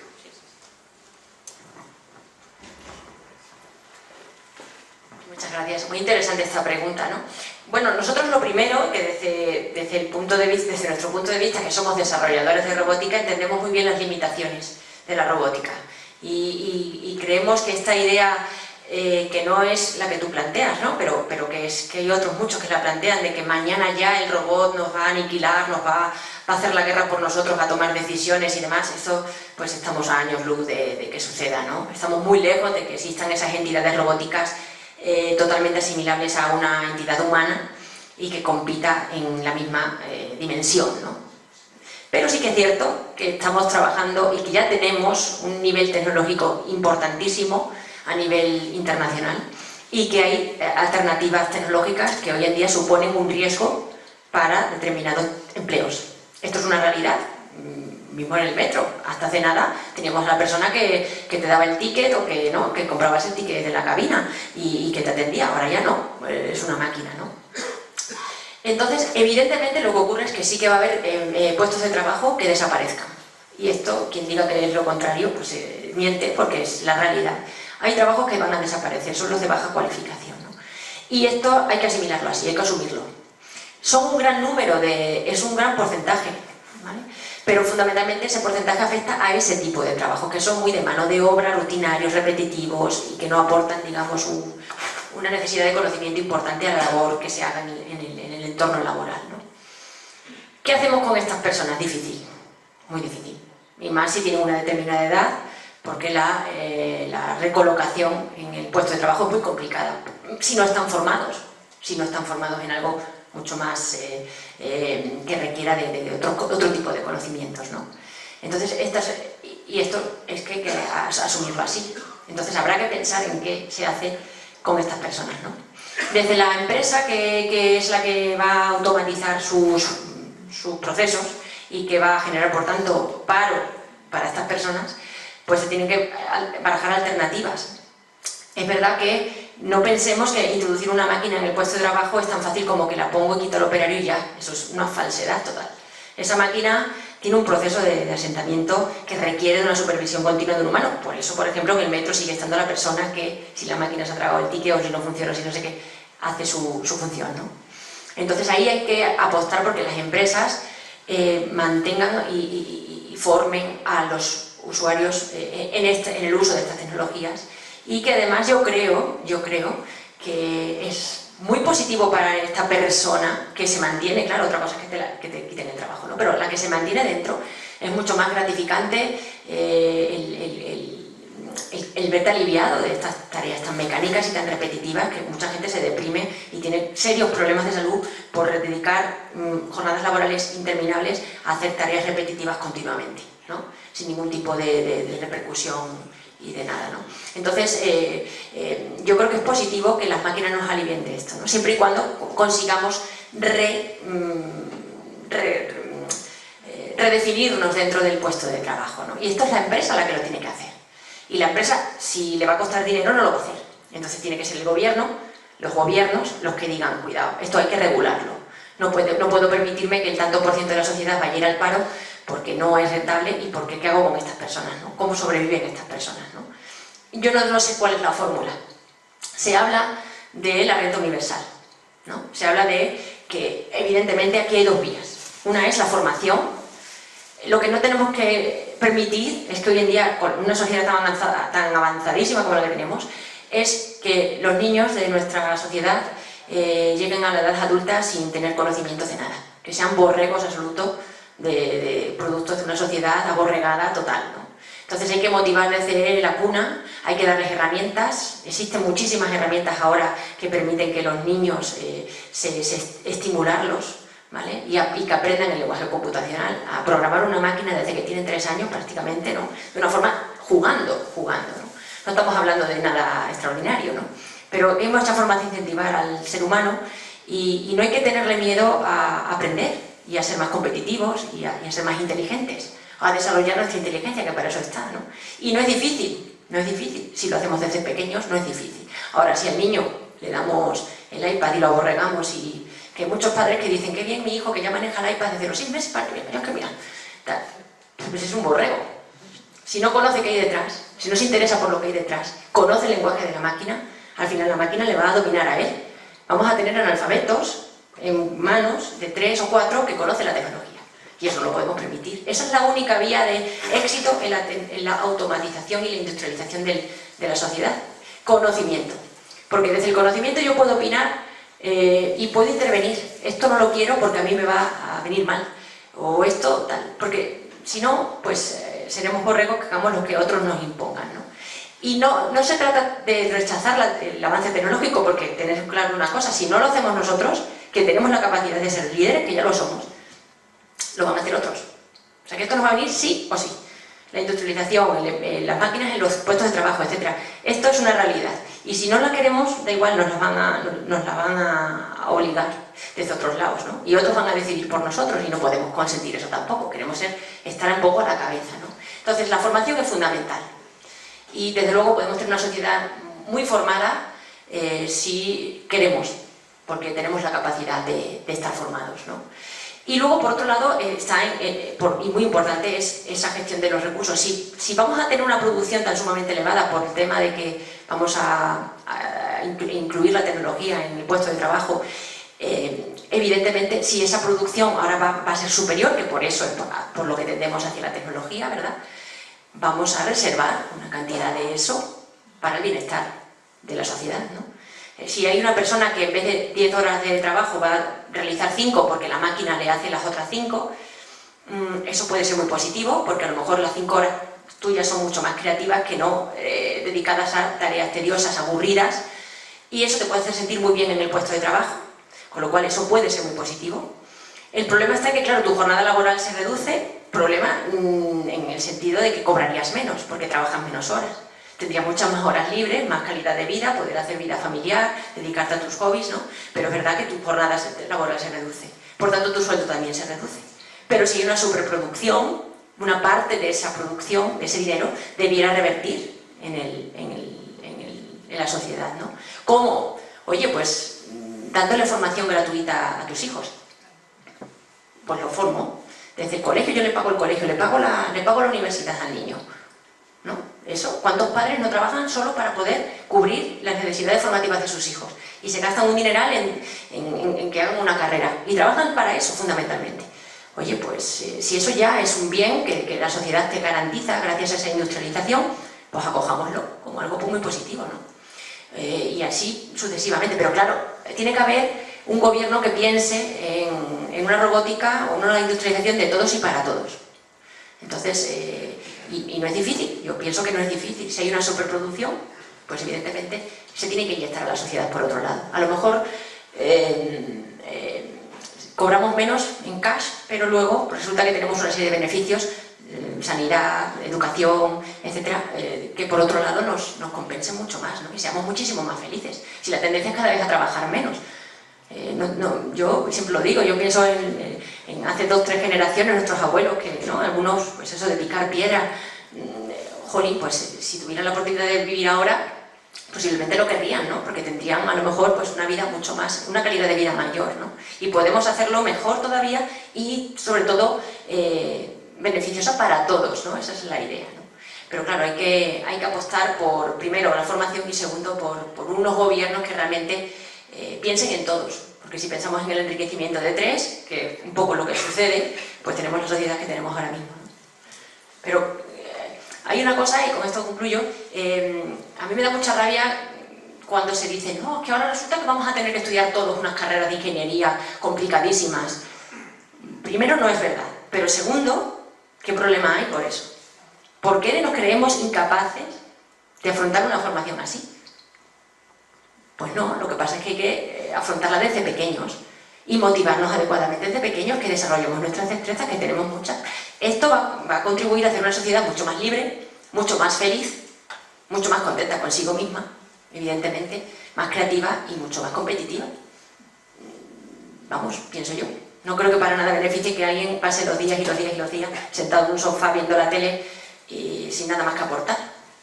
Cuando el esfuerzo creo que es mínimo si se hace desde el principio. Es un poco mi idea. ¿Y qué partido político vas a crear? Que yo te digo. No sé si lo ha cogido la... Bueno. ¿Qué partido político vas a crear que yo te quiero votar? Pues mira, no me lo había planteado, pero hablaré contigo, para... Pues, pero es verdad, pues con ideas así, ¿no? Si es que somos tan ricos, si es que tenemos tantos recursos, vivimos en un país, vamos, es que a cualquier esquina que vayas, pero hacemos un mal uso de los medios, de los recursos, muy desequilibrado y muy injusto, ¿no? ¿Por allí?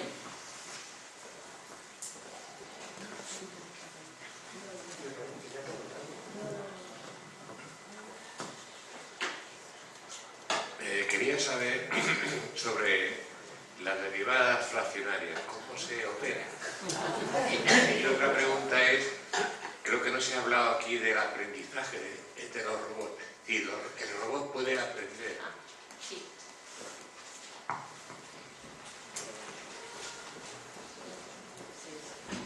Bueno, lo de la derivada es difícil de contar, así de forma didáctica, ¿no?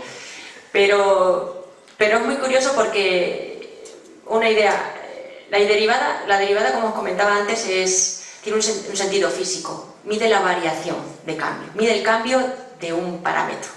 Por ejemplo, el cambio de mi posición. Yo cambio mi posición y este cambio pues lo he hecho barriendo unos cuantos metros en un tiempo concreto, y eso es la derivada, ¿no? La derivada de la posición es la velocidad. Y la velocidad es algo que todos controlamos físicamente, lo que significa. Cuando ya es de orden fraccionario, ya pierde ese sentido físico. Estás a medio camino entre una velocidad y otra cosa que no es la velocidad. Es una distorsión de eso, ¿no? Pero matemáticamente es muy fácil de operar, porque simplemente es un parámetro al que está elevada la derivada, y ese parámetro puede tener unos valores u otros, y si determinas pues qué valores son los adecuados para qué cosa, pues tiene mucho éxito ahí, ¿no? O sea, de lo que se trata es de explotar esa versatilidad de la operación, que pasa de ser una cosa fija a ser una cosa variable, ¿vale? Y consiguiendo establecer unas reglas que me determinen cuánto tiene que valer esa fracción para que yo consiga un determinado fin, pues soy capaz de aportar a una aplicación muy concreta mucha más versatilidad y más flexibilidad, ¿no? No sé si esto ha resultado un poco... es difícil, es una cosa muy matemática que no, divulgativamente no es fácil, ¿no? Pero para ponerte un ejemplo muy breve de para qué sirve, yo por ejemplo lo utilicé para un proyecto donde se estaba desarrollando un robot que bueno, es un motor y había una varilla flexible. Y esta varilla flexible en el extremo tenía que soportar distintas cargas, unas herramientas u otras. Entonces esto estaba pensado para mandarlo, era una cosa de la NASA, para mandarlo al espacio, mandar un solo robot con un brazo muy ligero, porque claro, si tú cargas la nave con mucho peso, al final la nave no despega, ¿no? Y que luego fueran las distintas herramientas las que tú pones en ese mismo robot. Solamente te llevas la cajita de herramientas y un solo robot, ¿no? Claro, ¿qué pasa? Que cuando la varilla es tan flexible, si yo le pongo algo muy pesado en el extremo, cuando mueva, pues la inercia, ¿verdad? Y si es algo más suave, pues habrá menos inercia. Y yo eso no lo puedo permitir. Si estoy reparando una aeronave, no puedo permitir que cuando la cargue con una masa muy pesada y le diga muévete 20 grados, cuando llegue al grado 20, pues empiece a oscilar. Porque pesa, ¿no? Y gracias al control fraccionario, al uso de estas derivadas, conseguimos que eso, independientemente de la masa que tengas en el extremo, no sobreoscile, ¿no? Conseguimos que sea robusto. Que le pongo 2 kilos, va a llegar ahí y se va a parar. Que le pongo 20 gramos, va a llegar ahí y se va a parar, ¿no? Es una de las aplicaciones, ¿no? Eso por un lado. Y la segunda cuestión, hablabas del aprendizaje. Cuidado con esto porque también pensamos que los robots aprenden y van a hacer la justicia por su cuenta y tal. No es así. El robot aprende lo que tú le enseñes, ¿vale? Yo, por ejemplo, puedo enseñar a Teo a coger un vaso que esté en una balda de una estantería. ¿Y cómo se lo enseño? Le cojo la mano y le llevo la mano a la taza. Y él memoriza todas esas trayectorias. Luego le cambio la taza de sitio y le llevo la mano a ese sitio. Una y otra vez. Un proceso muy repetitivo. Y él va, digamos, grabando, memorizando todas esas trayectorias, ¿no? Va a llegar un momento en el que gracias a ese aprendizaje, cuando yo le coloque la taza donde se la coloque, aunque yo no le haya enseñado a ir al cuarto estante, va a ir a por la taza y la va a agarrar. Ha aprendido a agarrarla. Ahora, ha aprendido dentro de ese rango acotado de tareas, que es coger una taza en una estantería. No ha aprendido a, no sé, a barrer, no ha aprendido a abrir la puerta. Aprende de su propia experiencia. Aprende de su propia experiencia, pero lo que se le ha enseñado, no es lo que no se le ha enseñado. Entonces un robot aprende, pero ese aprendizaje no lo puedes extrapolar a cualquier otro campo de aprendizaje.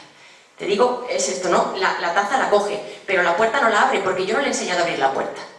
Por tanto, esto que hablamos de los robots que van a tomarse la justicia por su cuenta, pues no, evidentemente. Tomarán decisiones en lo que se le ha enseñado, pero en aquellas acciones en las que ni siquiera tengan ninguna referencia, no van a hacer nada porque no tienen aprendizaje, no saben, ¿no? Entonces, ¿cuántas inteligencias artificiales no hay que funcionen bien? Pues, por ejemplo, para resolverte una duda bancaria de tu banco y funcionan bien, y estás hablando tal, pero ahora pregúntale, oye, me siento fatal hoy, estoy deprimida, y te dice que, bueno, no sabe qué decirte, porque no está programada para eso, ¿vale? Entonces, hablo de que crear una inteligencia compleja y a nivel humana es sumamente complicado porque hay que adoctrinarla en tantísimas facetas, ¿no? Y luego, al margen de que enseñar o aprender, que un robot aprenda en una faceta muy concreta es una cosa harto complicada también, ¿no? O sea que, bueno, que cuidado con lo del aprendizaje porque está muy, muy limitado a las tareas a las que realmente se acote el aprendizaje. ¿Alguna cosilla más? 1, 2 y 3 por allí.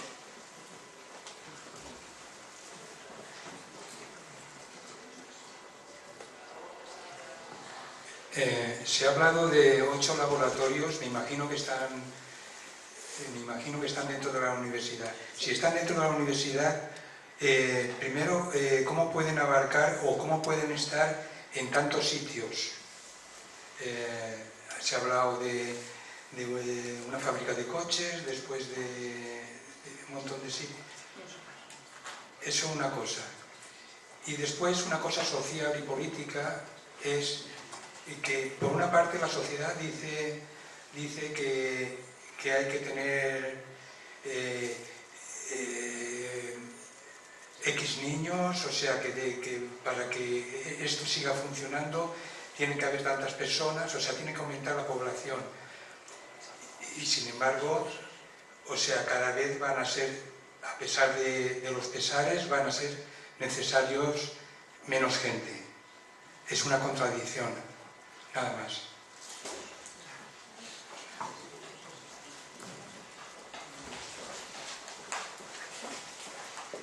Gracias. Bueno, la primera cuestión, lo de los laboratorios, están centralizados en nuestro edificio. Tenemos un laboratorio en la planta baja donde tenemos los robots industriales, donde tenemos también el laboratorio de automatización, todo es una nave, hay distintos sectores donde cada uno hacemos esto. Y luego arriba también pues tenemos el laboratorio de robótica social, que es una sala grande, el laboratorio de robótica humanoide, que es otra sala grande, el laboratorio de visión, que es otra sala. Son laboratorios estancos, digamos, que pues cada uno con su grupo, ¿no? Lo de las empresas es fuera. O te traes tú a la gente de las empresas y la formas en tu laboratorio, o tú vas a la empresa y lo formas allí con su máquina concreta. Entonces, esos laboratorios no son nuestros, eso es la empresa que vamos nosotros allí a darles esa formación, ¿vale? Y luego lo que comenta de cada vez menos gente, cuidado, las máquinas las máquinas pueden reemplazar al humano en las tareas que hoy en día conocemos, ¿vale? Y no en todas, en algunas, ¿vale? Concretamente estas de baja especialización. Lo que no sabemos es cuál va a ser el trabajo del futuro. El concepto de trabajo se va a redefinir, ya no hablaremos de trabajo, hablaremos a lo mejor de tareas. Entonces, para esos nuevos trabajos no se habla todavía de si los va a hacer un robot o una persona, porque no están ni definidos, ¿no? Hace una década nadie hablaba del webmaster, ¿no? Del que desarrollara páginas web o llevara redes sociales, ¿no? Y hay muchos otros trabajos que gracias a la automatización o a la robotización se han creado. Por ejemplo, los influencers, estos de ahora, ¿no? Pues gracias a que existen las redes sociales, existe este perfil de gente que se gana la vida, y muy bien, algunos, bien ganada, gracias a estos sistemas de comunicación, ¿no? Bueno, ahí tiene más que ver, si quieres, las redes sociales, ¿no? El internet de las cosas que se habla ahora tanto, ¿no? Entonces, yo pienso que esto de pensar que va a haber un momento donde ya no tengamos que intervenir en nada, pues es mirar muy poco a lo lejos, ¿no? Porque evidentemente llevamos siglos de evolución, llevamos sufriendo la industrialización desde hace mogollón de siglos, con estas mismas incertidumbres siempre, con estas mismas transiciones críticas siempre, pues posiblemente las seguiremos sufriendo, pero ahora nos reinventaremos y haremos otro tipo de trabajos que ahora mismo sean impensables y que seguro serán más satisfactorios, ¿no? Porque en el fondo, si queremos poner una máquina es porque no queremos al humano que la haga. No, eso es así. Y además, a lo mejor podemos hacerla con un humano, ¿no? Pero es que muchas de las tareas que van a hacer estas máquinas son impensables e inalcanzables a realizar por un humano. Si dependiera solamente de la mano de obra humana, no tendríamos ni teléfonos móviles, ni vehículos, no podríamos ir en tren, no habría aviones. Entonces, seríamos una sociedad totalmente prehistórica. Y creo que podemos evolucionar mucho más allá de donde estamos ahora mismo, y que lo vamos a seguir haciendo porque es nuestra naturaleza, ¿no? Es de seguir, de investigar y de transgredir un poco, ¿no? Y creo que ahí tenemos siempre nosotros mucho que decir, porque somos los promotores y los creadores de nuestra propia existencia, ¿no? Y de nuestros propios anhelos. Y por mucho que pongamos una máquina ahí, habrá otras cosas que vengan de nuestra mano, ¿no? Creo que nunca nos vamos a ser siempre, nunca vamos a ser imprescindibles, vamos, me refiero. ¿Alguna cosa más? Una última, porque ya tenemos que acabar. Gracias. Ahora, voy a tratar de ser breve. Tú has hablado de la inteligencia artificial y de la emocional. Yo veo ahí, en plan futurista, casi un temor. ¿Por qué? Porque los motores que hoy día se están desarrollando para la inteligencia artificial podrían llevarnos, con una potencialidad que ahora desconocemos, a la inteligencia emocional. Y entonces el problema que a mí se me plantea, pero a lo mejor no es problema, a lo mejor es fantástico, ¿tendríamos que tener miedo a un robot con inteligencia emocional? Pues esto que he dicho me parece muy interesante. Lo de que la inteligencia artificial nos lleva a la inteligencia emocional. No hay que tener miedo a un robot porque tenga inteligencia emocional, porque en sí, ¿no? Porque, bueno, pues tendrá su inteligencia a su manera, no será como la humana, será una emulación, porque el robot se comunica con el humano y por tanto tenemos que hacerlo lo suficientemente empático como para favorecer esa comunicación. Y esto no hay que temerlo, esto hay que desearlo, ¿verdad? Porque si quiero crear una máquina para que me haga a mí el bien y me beneficie, pues cuanto más me beneficie, mejor. Y si eso implica que sea más inteligente emocionalmente hablando, pues mejor, ¿no? A esto en sí no hay que tenerle miedo. Otra cosa es al uso que se le da a esto. Y hay una cosa muy importante, la inteligencia ahora mismo artificial. ¿Cuántas aplicaciones no hay ya? Ahora mismo tú te entras en internet y haces una compra y automáticamente, o simplemente te metes en una web para hacer una compra, ni siquiera hace falta que la hagas y al día siguiente ya tienes los anuncios que te saltan de aspiradoras, si has estado buscando una aspiradora aquí, aspiradora allí, pero ¿cómo puede ser, no? Esto es un riesgo, esto es un peligro, porque parece que esto te facilita mucho la existencia, porque a lo mejor no te compraste la aspiradora y de repente hay una publicidad de una que de repente dices, bueno, pues esta me interesa y te la compras, y no has tenido que buscarla, te ha venido dada, te ha facilitado el camino, ¿no? Pero cuidado, porque estamos sesgando la información. El problema está en que si tú te metes en una página, que el otro día lo comentábamos en un curso, si tú te metes en una página web de ideología política, por ejemplo, y el ordenador es capaz de detectar que tu ideología, por el tipo de páginas que visitas, por los comentarios que puedas hacer en internet, etc., es una determinada, toda la información que te va a llegar está relacionada con esa ideología. Y te va a sesgar y no vas a tener una percepción global de lo que está pasando en el mundo. Solamente vas a recibir aquello por lo que el ordenador piensa, o que la máquina, que la inteligencia piensa que a ti te interesa. Y esto te hace aislarte y te hace actuar de forma sesgada con todos los problemas que esto implica, ¿no? Entonces, cuidado con este uso, ¿no? Tenemos que saber muy bien, y hablaba el otro día una profesora de la Universidad Carlos III, Teresa de las Heras, lo decía muy bien, la transparencia. Tenemos que saber muy bien cómo funcionan esas herramientas. Lo del alfabeto que decía antes, los aborregados. Si no conocemos que esto funciona en base a que me dan la información que a mí me gusta, y solo esa, entonces, si no conozco eso, a lo mejor me creo que en el mundo lo que sucede es solo eso. Pero si lo sé, pues yo también tengo que incentivarme y mirar otras páginas web, otros periódicos, leer, ¿no? Pero eso es algo, bueno, que ya va mucho más en la naturaleza de cada cual, ¿no? Pero cuidado con el uso de esas herramientas, porque nos podemos aborregar totalmente. Podemos vivir en un sesgo que puede ser muy peligroso, Y nos condiciona nuestra emoción, claro que sí. Eso nos está condicionando nuestra emoción, nos está satisfaciendo nuestro ego, nuestro pensamiento, lo que yo opino es lo que de verdad, porque mira, también lo opina este, otra noticia que dice que el otro, igual que yo, veis, lo mío. Y entonces, claro, te agarran por ahí, empatizas con esa idea porque la realimentas continuamente, cuando no es la única realidad, ¿no? Y eso es muy bien traído porque es un gran problema que ya vivimos en eso, ya vivimos en eso. Pero hay muchísimas aplicaciones, bancos que tienen aplicaciones que deciden a quién le dan el crédito y no. Y si eres del Bronx y negro, posiblemente no te den el crédito, aunque tengas una cuenta saneada y seas una persona honesta. ¿Por qué? Porque la estadística dice que ese perfil no te dan el crédito. Y es así. Entonces, pero es un sesgo. De hecho, ya empieza a haber la idea de que hay leyes que van a garantizar que una persona humana esté ahí, un humano esté ahí para paliar ese tipo de problemas, ¿no? El otro día dije persona humana en el programa de radio de Julia y uno en Twitter me dijo persona humana, ¿no? Y que era una redundancia, ¿no? Y dije, pues sí, es verdad, pero, ¿qué cosas, no? Persona humana. Pero cuidado, porque hablamos de persona humana, persona no humana, un chimpancé es una persona no humana. Y hablaremos de personas electrónicas. Cuando los robots tengan derechos, que los van a tener. Entonces, cuidado porque ahora persona humana no es tan descabellado decirlo, ¿eh? Bueno, muchísimas gracias por atender. Gracias, ¿eh?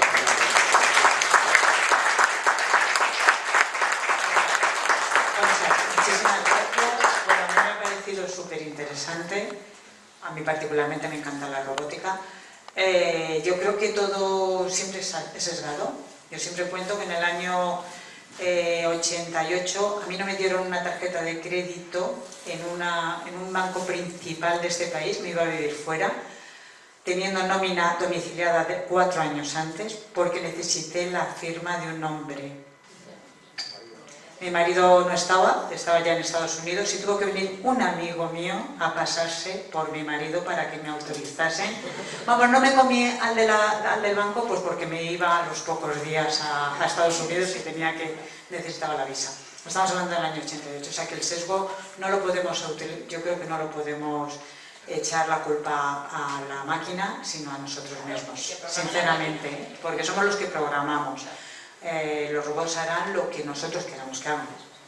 Y nosotros recibimos la información de Internet que nosotros nos dejamos recibir porque no navegamos en privado, no borramos cookies. Si navegásemos en privado o borrásemos cookies, no nos freirían a lo que quisiera, a lo que Internet quiere, que detrás hay una persona vendiéndonos siempre. Claro, por eso el conocimiento es importante, porque si no sé qué es una cookie y cómo tengo que hacer, pues entonces... Bueno, como estamos encantadísimos de que estés, pero sabemos que tienes muchísima prisa, te agradecemos muchísimo que hayas venido, para ver si te pica la curiosidad y vuelves, te vamos a dar un libro de San Lorenzo del Escorial. Y a todos muchísimas gracias y esperamos veros mañana aquí, que vamos a tener otro tema muy interesante. Gracias.